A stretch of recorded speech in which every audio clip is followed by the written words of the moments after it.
Welcome back to the Quantum Health Connection podcast. Thank you so much for joining us. I'm your host, Vanessa Baldwin, with my amazing co-host, Heather Crimson. How are you doing today, Heather? Very well, thank you, Vanessa. How are you? I'm doing good. I'm doing good. We had some really torrential rain, I was telling you, and now it's finally a beautiful sunny day. I'm happy to be outside. I've missed it for a couple of days. I bet. Yeah. Yeah. So if you guys noticed, we changed the title of the podcast because we wanted it to be very apparent what our focus is. And the quantum connection is very nice, but it could encompass basically everything quantum. And our focus is really about how to convey to you in a simple, approachable, usable manner the information stemming from or coming from quantum biology and quantum physics and so forth into your daily life. So we changed it from the quantum connection to the quantum health connection. Yeah, because it's all about improving your health and your vitality, right? That's what we're doing, right? And we're getting down to those subatomic particles, the mitochondrial level, the vital force level with homeopathy, right? So I think it's really great, and yeah, it just encompasses more what we're doing here. So we really just want to say how much we appreciate you guys tuning in and how the podcast is growing, and we really appreciate having dedicated listeners who are just excited to hear what we have to say and learn, and or who are enthusiastic about learning about how to improve their health. So I think that's just great. So we really appreciate you, and we always appreciate ratings, reviews, of course, written reviews, and tuning in on YouTube. Mine is Bright Light Wellness, and Heather's is Enlightened Mood. So yeah, we really appreciate that. And this week we have a really fun episode. I'm really excited to do this one because honestly, I love like chatting with our community, right? The people who are following us and who are interested in what we're sharing and what questions they have. So we put out a couple of question boxes to see, what do you guys want to know more about when it comes to what we're teaching and what we're sharing about? And we got some really great questions. Some of them I get frequently, I have to say, and some of them, so they're similar. And yeah, just some really great questions. So we're happy to answer those for you today, and I'm excited for it. Mm-hmm. Absolutely. Yeah, Yeah. you got really good feedback. So we're going to just try to answer all the ones that we can. We got a lot of questions, so we'll do the best with our time today. Yeah. Um, so do I just start with number one here, Vanessa? You group some together. Sunrise. Okay. Well, yeah. First one Yeah. was sunrise. Do you need to see it? Trees, houses, cloudy days, rainy days, like what if something's in the way, do you need to see it going over the horizon? And of course, Heather, the answer is No. I mean, no. of course, that's more fulfilling. It's Yes. more uplifting. It's more, I think, spiritually, right, enhancing, but totally unnecessary. You just need to be outside during like the window of sunrise. I'd say 10 minutes before, during, or 10 minutes after, or whatever. If it doesn't matter if you it's not exact. It's totally fine. It's Hmm. just better to be outside than inside, period.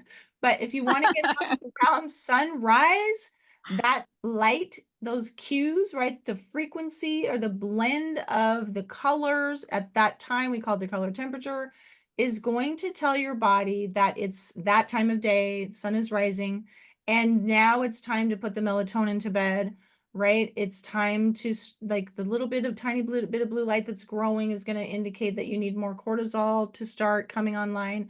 So there's like many important processes that happen at sunrise, and it doesn't matter like where you're at. You don't have to see the sun coming over the horizon, right? You don't even have to like you can look at the brightest part of the sky, but if I'm outside doing yard work like I was this morning, I just go get a little peek and then I'll go back because I was kind of behind, so I wasn't seeing the brightest part of the sky, but I'm outside and I'm getting the light exposure I need. So we're not going for perfection here. We're going Mm-mm. for consistency.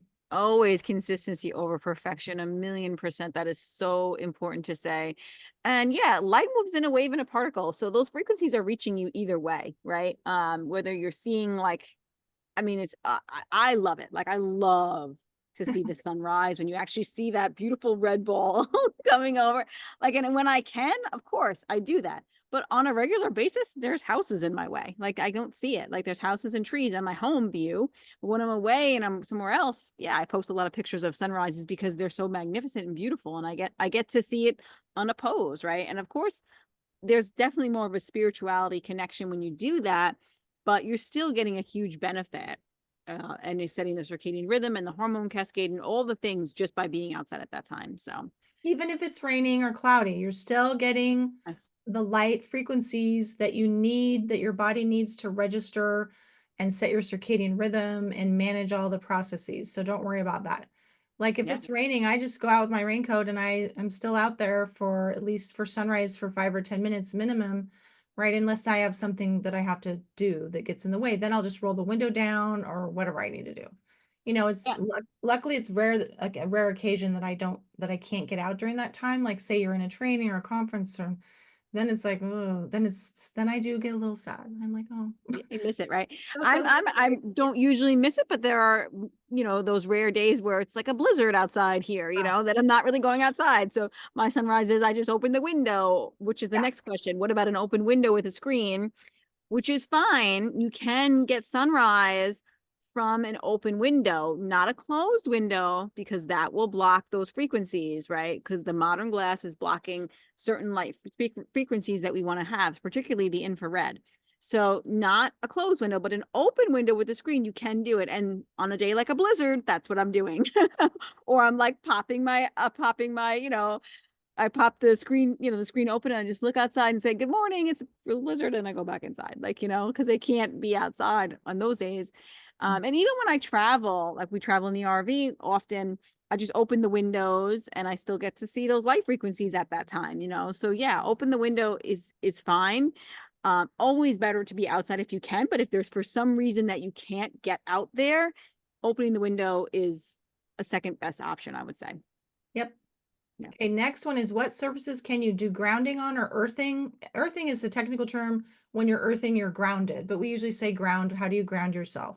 Mm. What about wet grass? And okay, so basically any natural surface, you want to make sure you're not standing like over any power lines that are buried or any other like non-native EMF stuff. So stay like a bit of ways from those, but any surface that's just a natural earth surface, you can do that on sand, grass, gravel, da da da. You can do it on cement, Concrete. partially Mhm. conductive concrete rather, but Mhm. not pavement. They have compounds in there that prevent the transduction. So you can't use that, but Yeah, you like can, asphalt, right? Asphalt is yeah, a no. asphalt. Thank you. That's the word I wanted. That's Yeah. not conductive. You can touch any plants that are in the ground that are alive, like trees and bushes and whatnot. So that can ground you if you're not able to be barefoot. You can put your hands on rocks, like say you're on a hike or something, and there's big boulders, like where I'm at right now. I just touched the rocks. So there's different ways you can do that. Mhm. Yeah, and wet is going to be more conductive, right? So if you're on a wet grass or if you're on wet sand, you're going to actually get more electrons and electricity flowing through you, more of the frequencies flowing through you. So wet is great. I mean, I wouldn't purposely wet the surfaces, but if it's wet, it's good. It's fine. It's not going to block anything. And I do a lot of grounding, outside in my grass, obviously, but also when I'm walking in the winter, I will touch the trees. I will touch the bark is a little bit more like a skin, so it's not as conductive, but like I'll grab onto like the evergreens and stuff like that as I'm walking by because it's hard for me to be barefoot in the freezing cold winter some That's days. right. That's right. Yeah, so you can also ground too. You're also grounded when you're standing in a shower, you're washing dishes. Water is also extremely conductive, right? So you're also grounded in pools, things like that. Of course, if you go into lakes, rivers, oceans, you're going to be grounded. Those are another way to earth.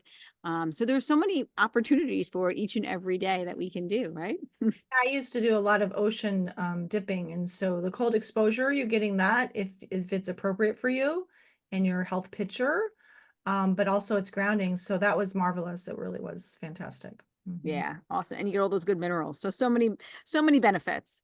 So the next one is how can I make circadian living compatible with an office work of 9 to 5? So a typical 9 to 5. So I would say like prioritize that morning sunlight, that sunrise time, be outside as much as you can in the morning time, in the AM and the evening time. If you have any time when you get back from work, if there's, that sunset time, have that. And then, of course, you want to block artificial light at night by wearing your blue blockers or using red or orange light bulbs. So you're really, setting that circadian rhythm by living in alignment with you're mimicking nature as much as you can, right? And then when you're at your office, take as many light breaks as you can throughout the day. I know Heather and I have mentioned this before, instead of a smoke break, you're taking a light break.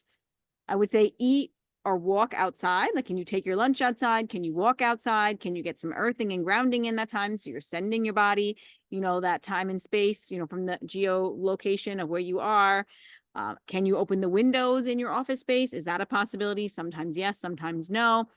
Can you bring in a lamp with an incandescent light bulb so you're getting some infrared? Is that a possibility? It could be not. It depends on the office space work environment, what they allow. Can you use Iris on your computer? Can you download that software and change that? Yellow blue blockers inside. I would also mention for daytime, but you do want to get outside throughout the day also, and not just be inside all day long, like as you can. Yeah, I I think if you're indoors for most of the day under artificial light, like it depends on your level of health and what you're hoping to accomplish. Like I would need to be pretty hyper vigilant and have more safeguards. Like, I would wear these all day. I pretty much wear them most of the time indoors anyway, but the lighter yellow for the day, because you don't want them too yellow because it's gonna Mhm. make it so that you don't have adequate cortisol during the day and your body's thinking it's like, a little bit darker than it is. So you do wear these. I would actually wear a hat. Like I will be the weirdo. Like I've always been the weirdo, so like I really don't give a shit. I always brought my own food when I had to work in an office building and so Yeah. forth. So I would wear a hat, some kind of hat every day to block Mhm. the light from coming above because most places, let's be honest, are going to have super bright LEDs, or if they still have old lighting, it's going to be Fluorescent. fluorescent, which is horrible. So I would have the blue blockers. I would have the hat on. I would also probably at my desk have there's these small, like super cool little red lights that are on these little Mm. stands. I would have one of those. And I might even have a way to either have a UVA light bulb or some kind of like daytime light device that has those frequencies. So you're getting both the red and then the UVA Mm. light. That's a That would great be idea. lovely. Yeah, because otherwise you're really just malnourished all day, in my opinion, because you're just not getting out enough. So depending on your level of health, like my level of health, unfortunately, is not as robust. So I would probably wither away really quickly if I had to be under those lights all day. Because even though it's so hot where I'm at right now and I'm not outside all day because it's over 100 every day, I pop out regularly to get the light in my eyes, right? And I wear these in the house, and then I do go out in the middle of the day for sunbathing. So I'm getting enough in the morning. I'm out all morning for an hour or two, and then I get the middle, and then I get the end. I block the artificial light and I watch the sunset. So I'm getting enough, right? But Mhm. it just depends on where you're at in your level of health and what you can get away with at your job. Like I'm pretty like I would be like trying to get away with as much as possible, to be honest. Yeah, no, those are all great tips. And then I'd also say like maximize the weekends, your outside Oh time yeah. on weekends if you can. Obviously, if you work just Monday through Friday, Saturday and Sunday, maximize that time of being outside and being in nature as much as possible. Mhm. Yeah. And then the next one is how can you make circadian living work seasonally? So sunrise in the summer is 5 a.m. and in the winter it's 9 a.m. And I think this is a really interesting question because I think when people think of the word circadian, they're thinking like, okay, I'm supposed to get up and go to bed, like wake up at the same time every day and go to sleep at the same time every day. And that's not necessarily what we mean when we say that. You're meant to change with the seasons. So that's the same thing for me. It's 5 a.m. In July for me, sunrise, and it's 9 a.m. in the winter for me. And what I do is I just align to that. So I get up with that time, typically. I mean, yeah, do I have to be up sometimes earlier? Like in the summertime, I'm up at that 5 a.m. and I'm up early at the sunrise time. And in the wintertime, I definitely sleep in later. And when I'm up earlier, if I have to be up earlier, like getting my kids ready for school or doing something, I just wear my orange tone blue blockers so I'm not disrupting anything. So, and then I go out when the sunrise comes out. But you're just meant to also be aligned with the season and to change with the season. So it's okay that it changes. Like, unless you live in the equator, you are going to have that difference, right? Because they have that 12 hours of daylight and it stays pretty stable all year round. Where if you live in a northern or a southern latitude, you don't have that stability. So you just have to kind of change with the season. Yeah, I'm not sure if this person meant like, how do I make it work with my job? Or what if I live in a Mm, super northern latitude in the north? high north, you do have to do some adaptation. Like you don't want to be getting up at 3 a.m. to see the sunrise. So you'll put Mm. your your what do they call those on the windows? I forgot.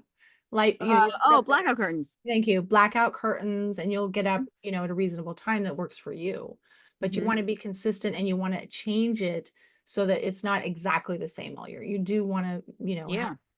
that change in there. But as far as like if they're talking about working, then it's kind of what we just said before. You still have to get a little bit of that light code in, even if you're getting up early for work, for example, in the winter, because you got to commute for however many hours, right? Just roll your window down. So however you can get access to light, Mm-hmm. just use the Circadian app and you'll see, like I always check when is sunrise tomorrow. I used to check a lot. Now I don't check as much because I have it already in my memory, right? Like, okay, it's around this time every day. Plus, I just wake up naturally an hour, like about an hour before sunrise, to be honest, every day. Mm-hmm. So when your circadian rhythm is dialed in, your body is going to do some of that work for you, or the internal cues. It'll start to do what it's supposed to do, which is wake you up in the morning. But then you just want to get that, light exposure in. Like even if you can't do that much, at least you're doing several minutes, however you can do that. Right? Take a break or roll the window down, whatever it is. And then if you're working late, for example, in the winter, you do want to pop out for your last break at work. If you like, because Vanessa and I, like, thank goodness, right? I'm so grateful we have the flexibility because we work for ourselves. Like, there's many upsides to working for yourselves, and there's many downsides. So we're going to maximize those upsides. Mm-hmm. So, or benefits. So anyways, if you have to work late and it gets dark early where you're at, then you need to go out and take your break before it when it's sunrise. So at least you can, and then I would actually put on the darker orange glasses. And I know it's like, oh my God, you can't drive with those, but I do and I'm fine. Not the red ones, but the more like darker yellow ones would be good to drive with. I've Because driven with orange and it's perfectly I do. fine. Okay. I've driven, I like sometimes I have to take my kids to sports events, and those headlights are just so bright and it's after dark because it gets dark here like I said, like your body adapts. Like you said, I love that because you will slowly get up, a little bit later and you'll get tired earlier. And that's good because the body knows then it's winter time and it's time to do the winter things and it's summertime and it's time to do the summer things, right? Or the jobs that the body needs to do at certain seasons. But like when the sun goes down at 4 here, in the winter, and I put my orange glasses on and the kids got to go to wrestling practice and I have to drive them. I just drive with my oranges and I've I never can had a see fine with problem. them on. I can see fine with them on. And Yeah, it's I can see fine to too. drive and then I will still sleep well. So it's perfect. Right, exactly. That's the whole point, right? Yeah. So the next one we got was about COVID. How do we fight COVID? And the energy behind that word, the fight, was like, I don't know. I feel like we don't want to fight it. We want to support. We don't want to fight anything. We want to support it. Um, so, I don't fight anything in my body. I just want to support the symptoms. That's how I see it, I guess. So I if mean, do they I mean like can't, they have it right now? I don't understand.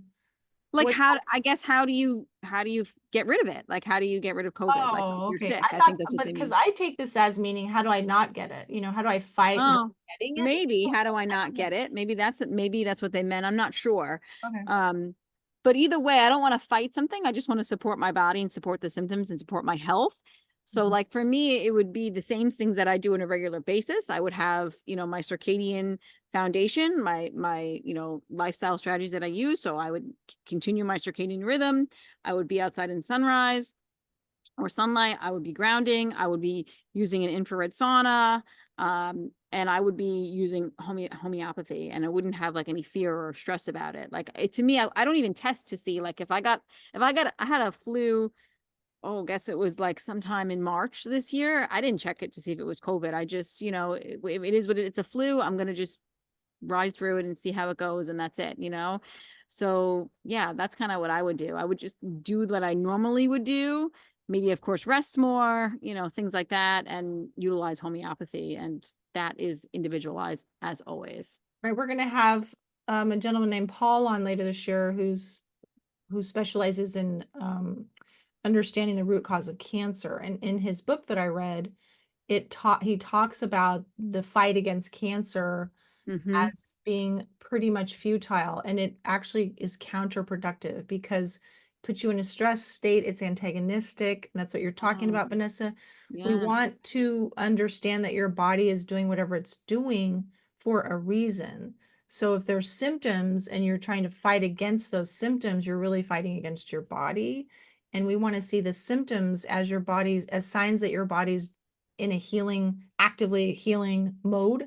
So you don't want to fight those. You want to find a way to support yourself and facilitate that healing. That's what Vanessa is speaking to. So we just want to be very mindful of the emotional state and the frame of mind that we're coming at health with, because we want it to be more of a, like you were saying, Vanessa, like it's harmonious and we're trying to work with our biology, not sort of against it, or also fear about what's out there in the world, because the media does a really good job of putting us in a state of fear, and that Oh, actually yeah. will weaken your body. So remember that. You want Mhm. to remember how strong your body is, how resilient you can be if you, and then especially when you utilize these kinds of practices that we're talking about that definitely strengthen you at the like subcellular level, at that quantum level, you're going to be a lot more resilient and hardy. Yes, 1,000,000%. I love the way you said that, beautifully stated. Um, yeah, the symptoms are the healing. We say that all the time. So if your body is exuding like runny nose or cough or fever or chills, that's just your body getting rid of what it doesn't desire, right? So that's okay. Just support those symptoms the best that you can and do all the things that you do normally to keep your body healthy and get some more rest and drink some bone broth, right? And that you'll be okay. And then I'd also say build your exclusion zone water throughout every day of life, because the more you build your exclusion zone water, the less likely toxins are going to enter your cell. Because remember, exclusion zone water is that barrier, right? It's a barrier that doesn't allow toxins to enter the cells. So build that exclusion zone water. And we have an episode on that. So go back and check it out if you'd like. But again, it's sunlight, it's earthing, and it's infrared. Those are the main ways. That's the takeaway. And then avoid the things that will steal exclusion zone water as well. And one of those is suppressive medications as well as the C19 jab actually is will deplete your exclusion zone water also. So yeah, we want to just, look at it from, I love that. Look at it from that supporting and never a fear. Even my kids already came home and said about, they heard the new thing that's going on, right? We're gonna have to stay home from school again. We're gonna have to wear masks again. They already came up with it. That fear is already That's playing beautiful. But there are into them. And they're little kids, and it's like, oh, I'm like, everything's gonna be fine, guys. Let's not they stress. shouldn't Like, even have to worry about that kind of stuff. I know it's terrible. It's really terrible. So, Next one, can homeopathy and uh, interventions help pet allergies? And absolutely, right? We want to look at their whole health picture and match their specific unique presentation of symptoms to the remedy. Right. So also, I think people don't think about how much their pets should be outside. I think, dogs that are really active or bigger, whatever, they're very vigorous. They have to go out and take them to throw the ball so they don't tear the house apart. They're getting their earthing, their grounding, because pets need that too. Because some people like have indoor cats and like the cats never get grounded then, right? They never are able to have enough adequate natural lighting. They're just like us. They need all the same things. So you mhm. want, yes, homeopathy is great, and you want to help them have a circadian lifestyle. And you also want to make sure they're not getting like doused in non-native EMFs, because you shouldn't be either, right? So you don't want the router if you're using Wi-Fi. Thank God I got rid of mine. I'm just cabled now. I'm so happy.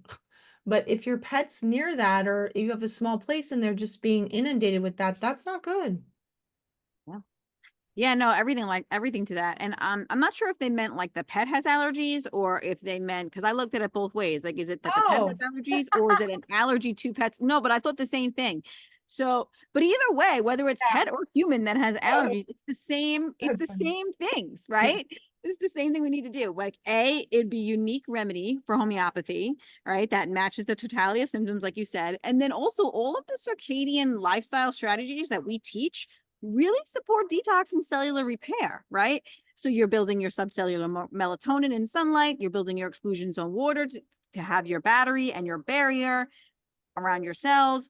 You're increasing your pineal gland melatonin, which is going to help you heal, repair overnight. You get the autophagy and the apoptosis. So all of that is huge for just detox in itself, right? Helps, detox the liver, all the things, right? then also I love that you brought about the non-native EMFs, because there is this big connection between non-native EMFs, then having cellular dehydration and not having enough exclusions on water, and then having more of this histamine response. So you do want to avoid that too, because I think that definitely adds to allergies as well. And then also having enough cholesterol would be another one that just came to my mind, because that can aid in having, cellular repair as well, because that can contribute to allergies. So there's a lot of things, but yes, all the things quantum and all the things homeopathy will absolutely help. Mhm.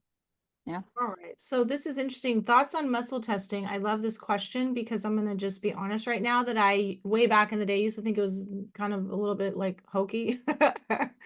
Now I have a different opinion because even if it's hard to grasp, I think for people who, like me before, haven't really been exposed to a lot of these quantum phenomena, it's actually using your body's innate wisdom and its energetic frequencies to ascertain whether or not something is nourishing for you or not. Isn't that Mm-hmm. how you think about it? Kinesiology, isn't that the word for muscle testing? Yeah, I'm not Yeah, in. applied kinesiology. Yeah, Mhm. it's like testing your bioenergetic field, right? And Mhm. whether something resonates or doesn't resonate with you. So I think if your arm goes weak, it doesn't resonate. If your arm stays strong, it does resonate. I might have that backwards. You're I'm right. not sure. I don't remember. You're right. And I think it can work and be very supportive. I just think the practitioner who's doing it needs to be extremely energetically balanced Yes. and able to keep like their subjectivity, like that, they can be subjective and not objective, right? I think that's the key to making it work. That's my other little tip in on that. But I do think I agree from the quantum perspective, it should actually work, right? It should work. The only thing that makes me leery on it is that I've tried it and I got nowhere.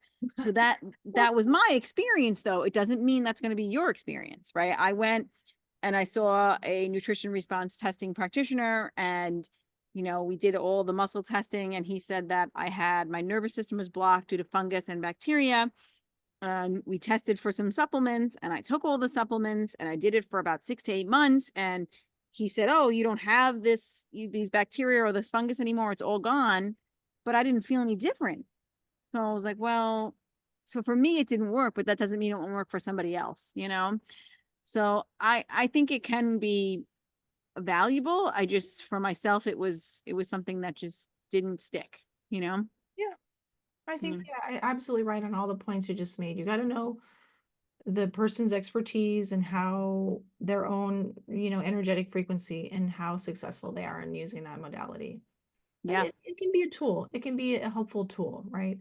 Yeah. Just And then make I sure you- think also learning to do it to yourself, I think is a valuable tool. If you can get to a place where you can muscle test yourself, and Mhm. you can, you know, find what you need that day. Like if you can get to that point, that's great. Like I need more magnesium today, or I need this, or I need that. Like I need more sunlight. I need to go in the sauna. Like if you can, it's like tapping into your own intuition. I think that would even be more ideal than seeing somebody else do it, right? If you can get to that point where you can actually figuring it out yourself. So yeah, those are my thoughts. All right, so let's talk about CBD, and I think we should just throw in the whole cannabis thing with that Mm, because yes, they're two different things, right? But I think they're very closely coupled. I mean, back in the day, honestly, when I was doing a lot of therapy with people and I didn't know about circadian and quantum health and whatnot, but to be honest, I don't think a lot of people would have really been that excited to implement those kinds of strategies because they didn't sign up for that. They signed up for therapy. mm, But when the anxiety, no matter what we tried, was just intractable, and then they wouldn't be able to sleep, sometimes we would discuss that. I have to be honest, and it's becoming a lot more acceptable, especially in certain states, I guess, in those mm. mainstream health arenas, like in mental health. And now they're doing ketamine, they're doing all this kind of stuff. So there's this whole new thing that's opened up, and Mm, psychedelic assisted psychotherapy, which in California is not actually legal, but let me tell you something, they do it a lot underground. It's happening. But with CBD, I think it really depends on, like, I don't have like huge moral issues with it. I think it really depends on the person, the context.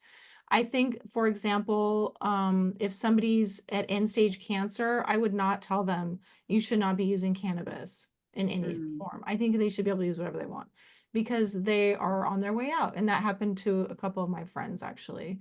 So they were using, it for pain, assistance with pain. I use a CBD cream once in a while for my dog because she has job poisoning and her skin is just, no matter what, I've done so many different things, tons of money, time, effort, nothing has helped her. It's pretty much, not going to get better. And then I give her some CBD crackers at night. So I think it depends on the context, again, the person or animal we're dealing with. Now, on a day-to-day level, if you haven't implemented circadian, if your diet is crap, if you haven't addressed your emotional issues, if you're not attending to your relationships and you're just using it to cope, Mm-hmm. well, okay, but you really should try all those other things first before you go to a crutch like that if you're just using it long term, right? Like I said, if you have serious health issues, I think that that's understandable to you want some relief.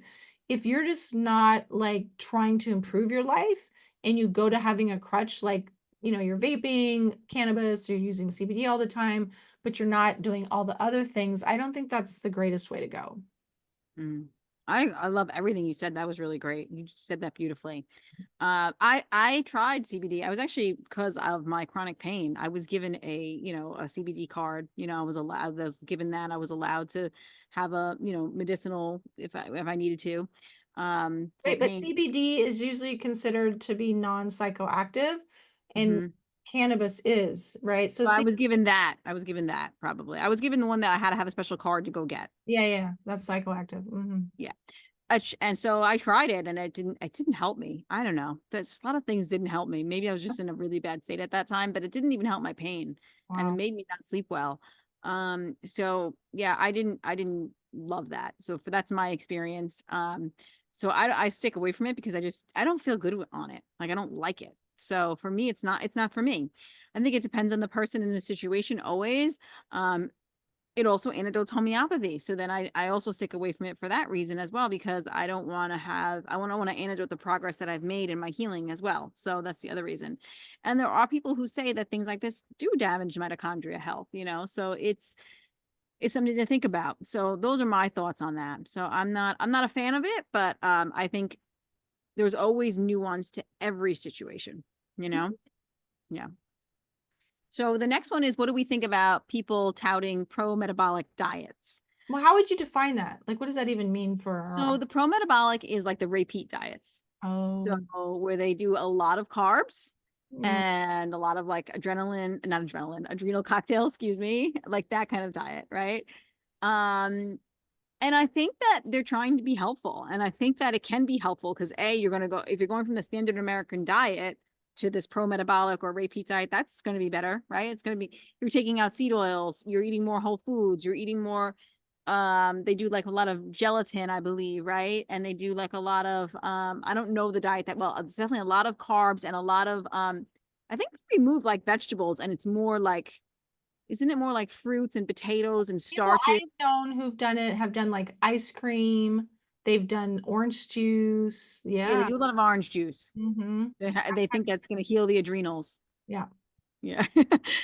So I think that they're trying to be helpful, but they're missing the point, because if you live away from the equator, right, and all those carbs are going to be out of season, and that's going to be inflammatory. So that's my opinion there. So it depends on where you live. If you are living in Florida, maybe doing that diet, it's definitely going to work different than if you're living in New York and doing that diet. But I understand that they're trying to give the body a sense of safety and abundance.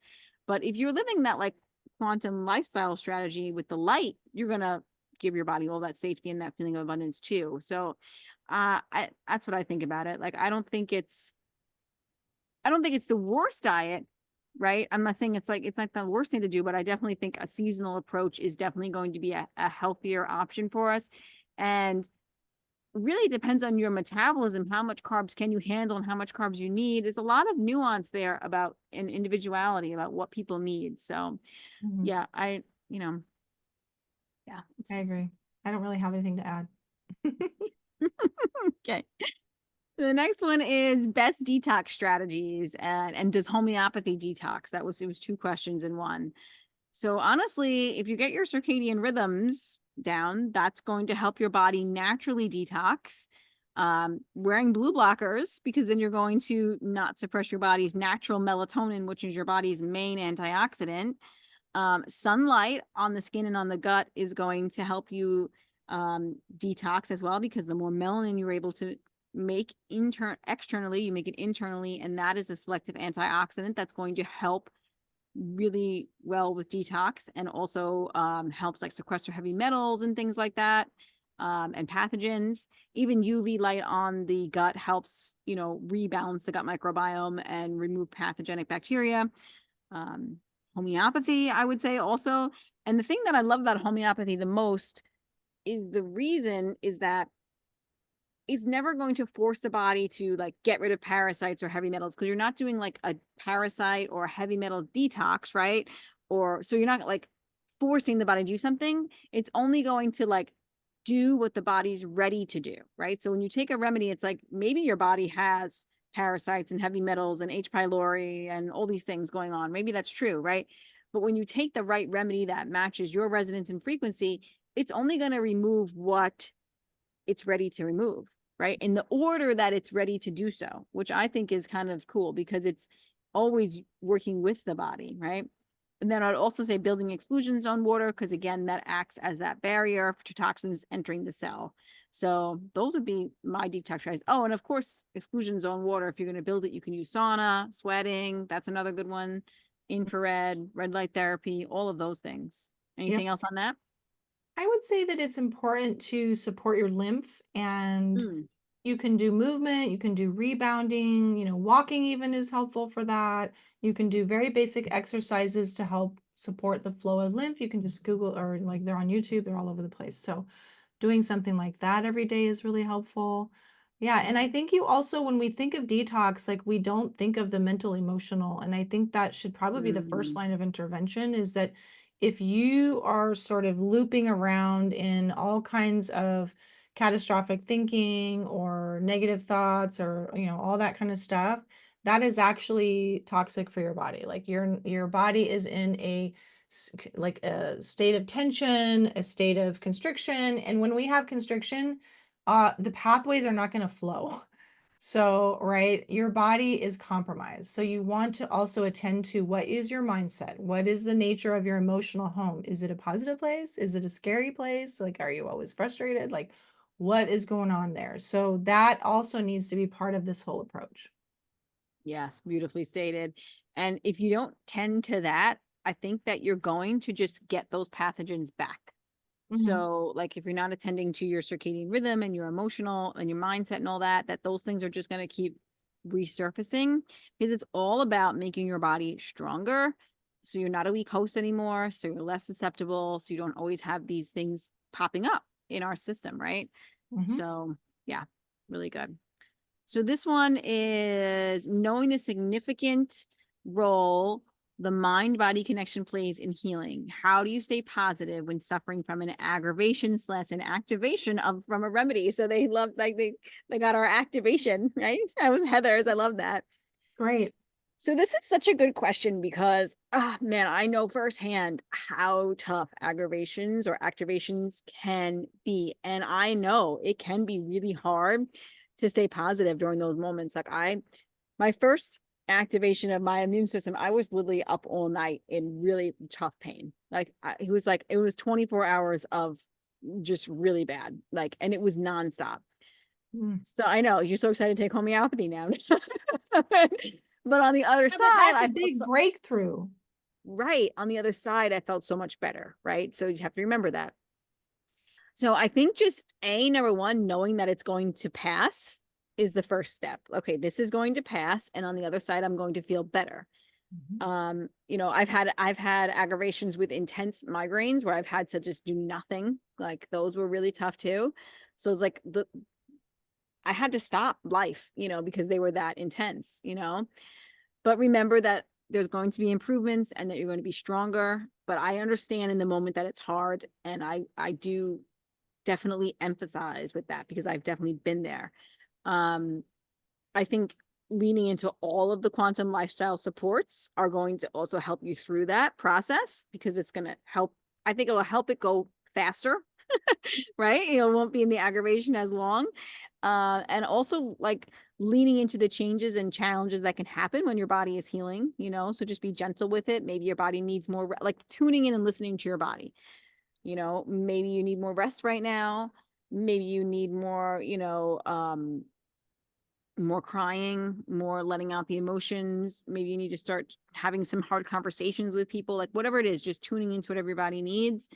Maybe at this time during inauguration, you can't tolerate a certain food that you have to leave out, or maybe you don't tolerate heat or cold as well during the aggravation or something like. So just tuning into your body and knowing what's going on, I think is helpful, and just allowing, I guess is the word to say, like allowing that to be okay and just go through it and reach out for support also from people that you love or people that understand what you're going through, and trust in your body and its ability to heal.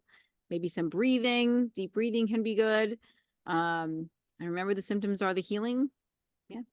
Yeah, oh, I love all that you said, Vanessa, and how you said about releasing the emotion. Because if you don't feel good, you're probably going to have emotion about that or anything else that it starts to stir up inside of you. So maybe it's not about staying positive. Maybe it's about that healthy surrender, like you said, acceptance. Mhm. It's not like giving in. It's more like I'm going to allow what needs to happen and just be curious and notice. So it's more of a like an observation or mindfulness perspective, so that you're not stuck and feeling like it's going to be like this forever, right? Like, oh my God, it's so bad. So just trying to give yourself a little space with that little breathing room and remembering all the stuff Vanessa just said. And then what is it my body wants to do right now? What does my body need right now? So you're just really creating a kind of a gentle, nurturing emotional space for yourself so that you're not feeling desperate or you're super frustrated or you're freaking out about whatever's happening that you can't attend to the way you normally would, and ask for help. It's really hard Mhm. for me sometimes to be vulnerable and ask for help. Like, oh my gosh, we think we don't want to be a burden, or it's too much for people, or whatever it is. It's too vulnerable and scary to ask for help. But really, truly, this is a time if you're not feeling good to reach out, because your body will feel that support, and it'll feel like you've got it, your body will feel like you've got this, you got your own back, and it can do its job because we're not using up energy in our mental state. Yeah, I love that. Allow, surrender, ask for help. That's great. It's beautiful. And listen to your body. Yes. Beautiful. I Hmm. love it. I love it. Okay, so the next one is asking about oxalate, lectin, salicylate toxicity. Oh man, I could do a whole episode about oxalates and issues about those, but honestly, what it comes down to is it's not the food ever. It's never really the root cause of anything. So it's not the food, it's you, right? And it's not in a mean way that it's because it's me too. Oxalates are still something that I'm struggling with. And it's frustrating because I do all the things, right? So I get that frustration. Like I do all the things. So why do oxalates still cause an issue for me? Probably most likely due to all of the antibiotics that I've had in my lifetime, and my gut microbiome just doesn't have that beneficial bacteria that it needs to break them down. But the point is it's not the food, it's you, it's me, it's whatever, it's us, and we have to work on ourselves so we're stronger and we're less susceptible to these things and they won't be an issue. And I do think, of course, be mindful of your antibiotic use and do all the things, that we mentioned to strengthen your body, and use homeopathy to strengthen your body. But I also think the seasonal approach also helps, right? Because I think about like before I got sick, right? The amount of oxalates I was eating at that time was tremendous. And if I was following a seasonal diet, that would never have happened, right? Because I wouldn't be eating almond flour, everything, and putting mounds of spinach. And, I literally was like a volume eater, right? But I was also trying to lose weight at that time. So I ate tons of fruits and vegetables and tons of them. So if I was eating seasonally throughout the winter, you're not going to eat as many oxalates because they're just not available, right? So I think using that seasonal approach also helps. Um, but yeah, it's just really about getting you stronger so you're less susceptible to the things. That's really what it's all about. And building up that beneficial bacteria, in your body, Hmm. more sunlight on the gut, more raw milk could be possible, helpful. Sunlight Mm. on your gut, and then if you want to enhance that or you can't get enough for that time of year, infrared light, you can get a light panel. Yeah. That's what I do on my gut. It really helps a lot. Yes. An infrared one. Yeah. Mhm. Yeah. Hmm. So photobiomodulation can be pretty powerful. Not as a replacement for the sun, but as an augmentation to the sun. Yeah, and in the wintertime, I have to do the same because we just can't get as much, Right. Nice thing about infrared, it does penetrate through clothing, so you are getting that, which is really cool. Even in the wintertime, if you can't be outside naked in the sun. But obviously, I think it's more powerful if the less clothing you have on. That would be what I would say. You get away with it. You got to go nude. Yeah, go with it. Okay, so So remedies for fungal overgrowths. I mean, are they talking about internal or external? I Um, don't know. well, but if it's external, like nail fungus is super common. I think it's fine to do like a foot bath with either apple cider vinegar in it or tea tree oil. There's Mm, all kinds of external things you can get that are very natural to help with that. So mm, internal is a whole nother ballgame though. yeah. Yeah, no, it's we can't name a specific remedy for it because honestly, any remedy could help with a fungal overgrowth. It just has to be the right remedy for you. One of the books I was reading, oh, who was it by Alan? It was a great homeopath. And he was saying that the remedy is only homeopathic if it resonates with you and your frequency. So it's Hmm. only homeopathic to you if it resonates with you. So I could give you, say, sepia for fungal overgrowth, but if you are not exhibiting sepia symptoms, it's not going to resonate. It's not going to do anything. So it always has to match you and the symptoms that you're experiencing on the mental, physical, and emotional level. We take a look at the totality of symptoms and we find the best remedy that matches, and we hope that it resonates and it impacts you. So the answer to that is individual. Anytime somebody asks me what remedy can I take for this or what can I take for that, it's always individualized. Really, there's not really ever, oh, there's not this fungal remedy or this headache remedy or this UTI remedy. There are ones we look to, but it has to be So they're just matching asking you. for homeopathic remedies, not like any kind of home remedy, because that's what I was thinking it Oh, could. maybe. I don't know. I could go either way. Me, I see, I hear remedies, I think No, homeopathic. I get it. Absolutely. But also if you are trying to approach a fungal overgrowth internally with other things, I've never had success with that. Homeopathy would be way more successful, and it is. Like I used to take this stuff called lauricidin. It's like an extract from coconut oil. It didn't do anything. I've taken Mm. all the herbal antimicrobials and antifungals, didn't do anything. Oh The yeah, I've thing, taken tons of those too. right? The Yeah. thing I had the most success with was natural light, UVA, UVB, particularly UVB, and infrared light and homeopathy. Light and homeopathy for the win. Yeah. Okay. Can I use homeopathy while on prescription meds? The answer is yes. We just need to know about it, or your homeopath needs to know about it. Please just let them know. This way they can, make sure the frequency and potency is correct for your use of pharmaceuticals. But yeah, and hopefully it'll get you needing them less or not even know at all. That would be the hope. Right. Okay, Yeah. and then do you use a Fitbit or HRV tracker? No, because we Yeah. don't want to wear any devices that have non-native EMFs in them. So nothing that's going to measure anything like that. S- Yeah.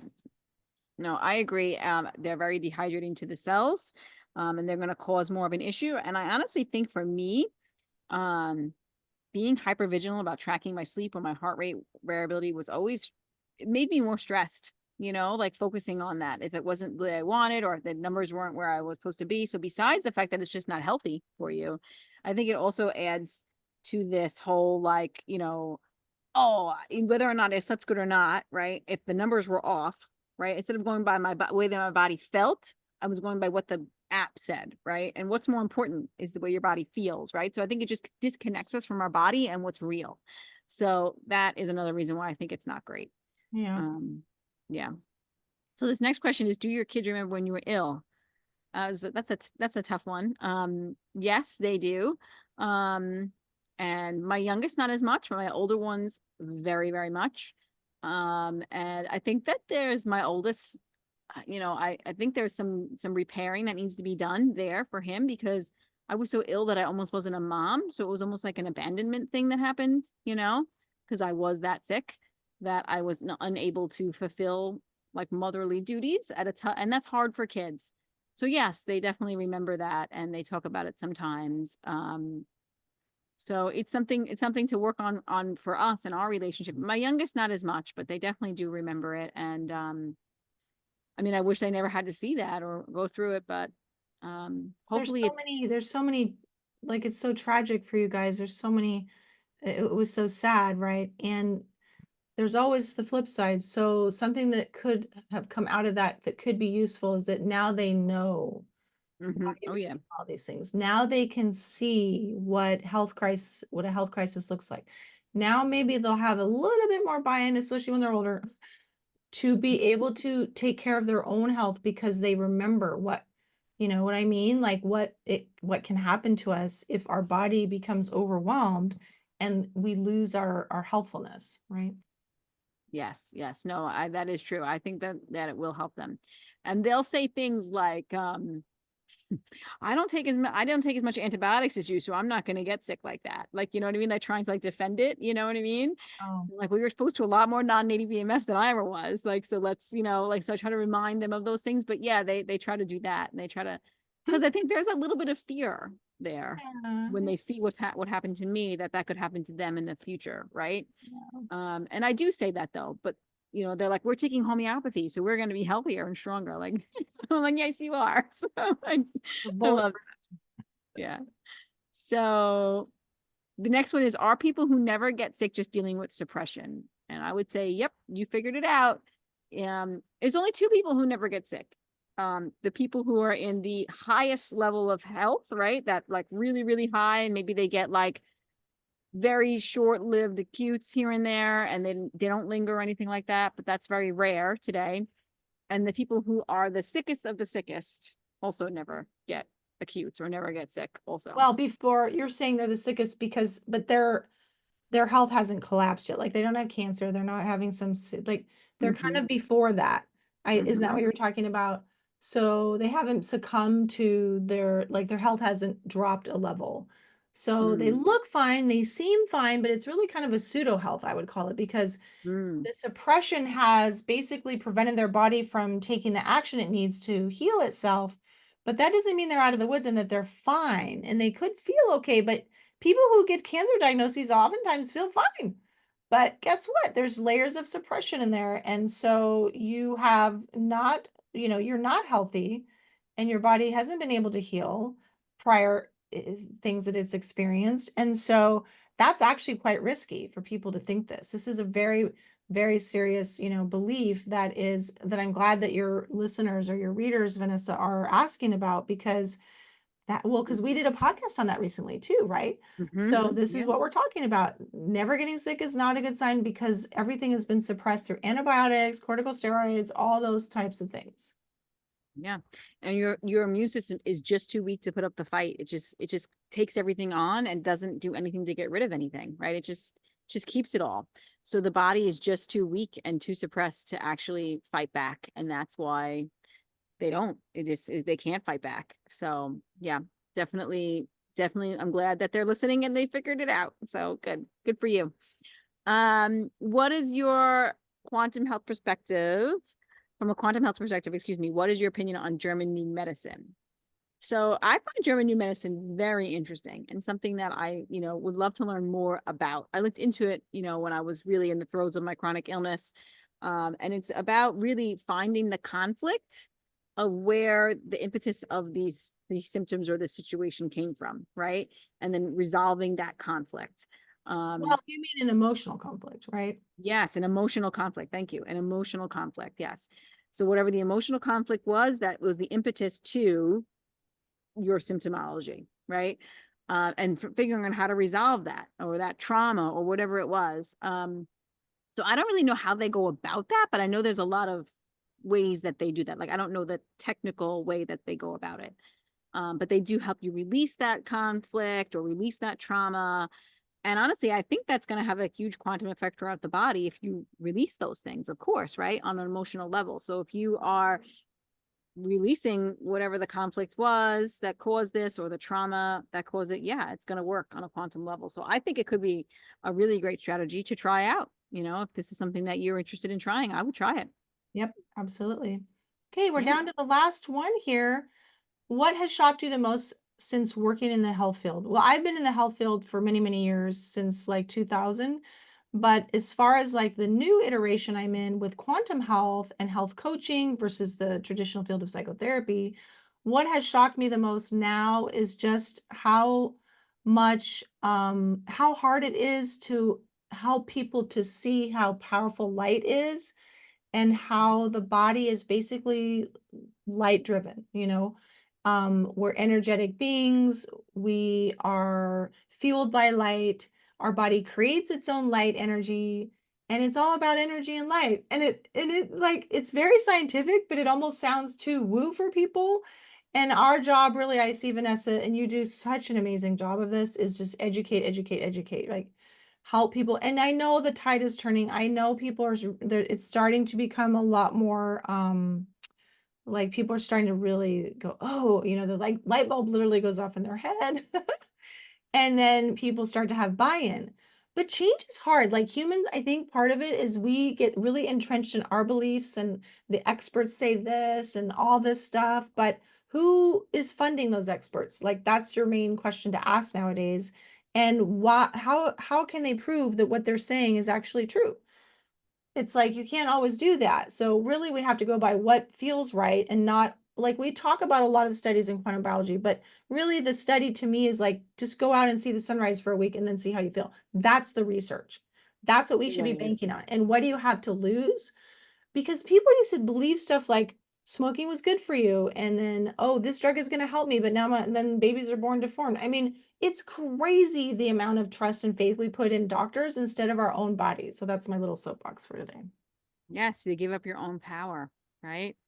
You are the experiment, the N of one, right? You figure it out. You decide what works for you, more important than anybody else. Yeah, that's a good one, and I completely concur. And I'm surprised how resistant people can be to hearing a new perspective or to change. Like that's really surprises me. And I guess sometimes you have to hit rock bottom to be able to make changes. Sometimes, unfortunately, and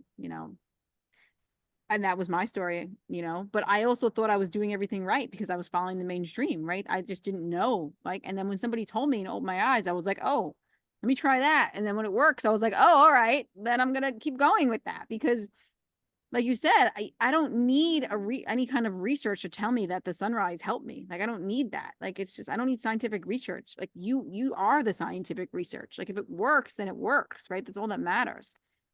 So yeah, I can concur and I agree with all of that. But yeah. But I also think it's like also the most amazing thing too is that how much the body can heal, right? Is so important to say too. Like that's also shocking to see. It's like how things can turn around like that for people. I've seen that happen so many times too. So it's pretty incredible what the body's capable of too. So let's think of it from that positive aspect too. Once we Love give it this the right last. things. Sorry, I'm kidding. I love this last one, Vanessa. Can someone please do a quantum cruise? That's just fabulous, fabulous. Yeah, I we'll be there if somebody wants to set it up. I've never been on a cruise. I've never been on a cruise. I don't want to sound like a party pooper, but I would be worried about how much non-native EMFs there are. I don't think that's a party for me. But I have talked to one of our quantum colleagues about doing retreats, and I know they're doing them in Australia. I know they're doing them in Central America.